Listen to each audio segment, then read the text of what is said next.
ఒక్కసారి ఊహించండి, ఈ ప్రపంచంలో మీ చివరి శ్వాస పూర్తయింది. గుండె ఆగిపోయింది. అందరూ మీరు ఇక లేరు అని అనుకుంటున్నారు. కానీ అదే క్షణంలో మీ ప్రయాణం నిజంగా ముగిసిపోతుందా? లేక అప్పుడే కొత్త ప్రయాణం ప్రారంభమవుతుందా? హిందూ ధర్మ గ్రంథాల ప్రకారం మరణం అనేది అంతం కాదు. అది ఒక మరో లోకానికి వెళ్ళే ద్వారం మాత్రమే. ఆ లోకాన్నే యమలోకం అంటారు. అసలు యమలోకం నిజంగా ఉందా? మరణం తర్వాత ఆత్మకు ఏమవుతుంది? గరుడ పురాణం ఏం చెబుతుంది? ఈరోజు తెలుసుకుందాం. యముడు ఎవరు? హిందూ సాంప్రదాయం ప్రకారం యముడు మరణానికి అధిపతి. ఆయనను ధర్మరాజు అని కూడా పిలుస్తారు. ఎందుకంటే ఆయన శిక్షించడమే కాదు, ప్రతి జీవి చేసిన కర్మలకు న్యాయం చేస్తాడని విశ్వసిస్తారు. ఎవరు మంచి పనులు చేశారు, ఎవరు చెడు పనులు చేశారు అనే విషయాలను పరిశీలించి తీర్పును ఇస్తాడని పురాణాలు చెబుతున్నాయి. మరణం తర్వాత మొదటి క్షణం గరుడ పురాణం ప్రకారం శరీరం మరణించిన తరువాత ఆత్మ కొంతకాలం తన కుటుంబ సభ్యుల చుట్టూ తిరుగుతూ ఉంటుందని చెప్పబడింది. వారి గురించి చాలా భయంకరమైన వర్ణనలు ఉన్నాయి. కానీ ధర్మబద్ధంగా జీవించిన వారికి వారు అంత భయంకరంగా కనిపించరు కూడా అని కొన్ని కథలు చెబుతున్నాయి. ఇవి ఆధ్యాత్మిక గ్రంథాల్లోని వర్ణనలు. యమలోకంలోకి ప్రయాణం. గరుడ పురాణంలో ఆత్మ యమలోకంలోకి ఒక దీర్ఘ ప్రయాణం చేస్తుందని చెప్పబడింది. ఆ మార్గంలోనే అనేక కష్టాలు ఉంటాయని వర్ణిస్తారు. అందుకే పూర్వం పెద్దలు మంచి పనులు చెయ్యాలని, దానం చెయ్యాలని, ధర్మంగా జీవించాలని చెప్పేవారు. చిత్రగుప్తుడి రహస్యం: యముని వద్ద చిత్రగుప్తుడు అనే దేవతా సహాయకుడు ఉంటారని పురాణాలు చెబుతున్నాయి. అతడు ప్రతి మనిషి జీవితంలోని మంచి చెడు పనులన్నిటినీ నమోదు చేస్తాడని విశ్వాసం.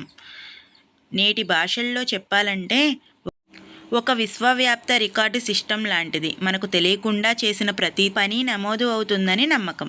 స్వర్గం మరియు నరకం. చాలామందికి యమలోకం అంటే నరకమే అనిపిస్తుంది. కానీ పురాణాల ప్రకారం యమలోకం తీర్పు జరిగే స్థలం. ఆ తరువాత కర్మల ఆధారంగా స్వర్గం లేదా నరకం అనుభవాలు కలుగుతాయని చెబుతారు. మంచి పనులకు మంచి ఫలితం, చెడు పనులకు చెడు ఫలితం అనే కర్మ సిద్ధాంతాన్ని ఇది బలపరుస్తుంది. శాస్త్రం ఏమి చెబుతుంది? ఇప్పుడు ఒక ముఖ్యమైన ప్రశ్న: యమలోకం నిజంగా ఉందని శాస్త్రం నిరూపించిందా? సమాధానం లేదు. ఇప్పటి వరకు యమలోకం లేదా స్వర్గం లేదా నరకం ఉనికిని శాస్త్రీయంగా నిరూపించిన ఆధారాలు లేవు. అలాగే అవి లేవని కూడా పూర్తిగా నిరూపించలేదు. అందుకే ఇది విశ్వాసం మరియు ఆధ్యాత్మికతలకు సంబంధించిన అంశంగా మిగిలిపోయింది.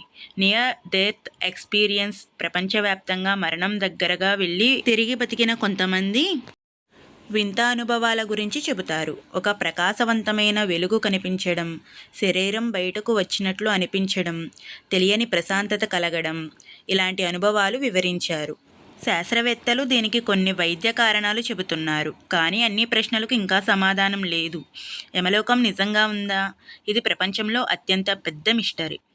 భక్తుల దృష్టిలో యమలోకం ఉంది. పురాణాలు చెప్పిన విధంగా ఆత్మ ప్రయాణం జరుగుతుంది. శాస్త్రవేత్తల దృష్టిలో ఇప్పటికీ ఆధారాలు లేవు. అందుకే ఈ ప్రశ్నకు ఖచ్చితంగా ఇప్పటి వరకు సమాధానం లేదు.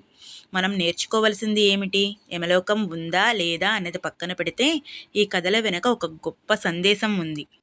మంచి పనులు చేయాలి, ఇతరులకు సహాయం చేయాలి, ధర్మబద్ధంగా జీవించాలి.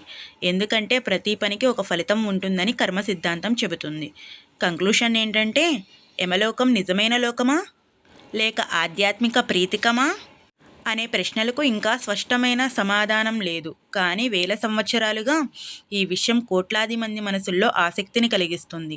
మరణం తర్వాత ఏమవుతుందో బహుశా మనిషి ఎప్పటికీ పూర్తిగా తెలుసుకోలేని అతిపెద్ద రహస్యాల్లో ఇది ఒకటి.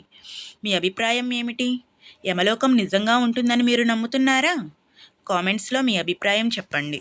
అలాగే ఇట్లాంటి ఇంకా ఇంట్రెస్టింగ్ వీడియోస్ కోసం మన ఛానల్ని లైక్ చేయండి, మీ ఫ్రెండ్స్కి షేర్ చేయండి.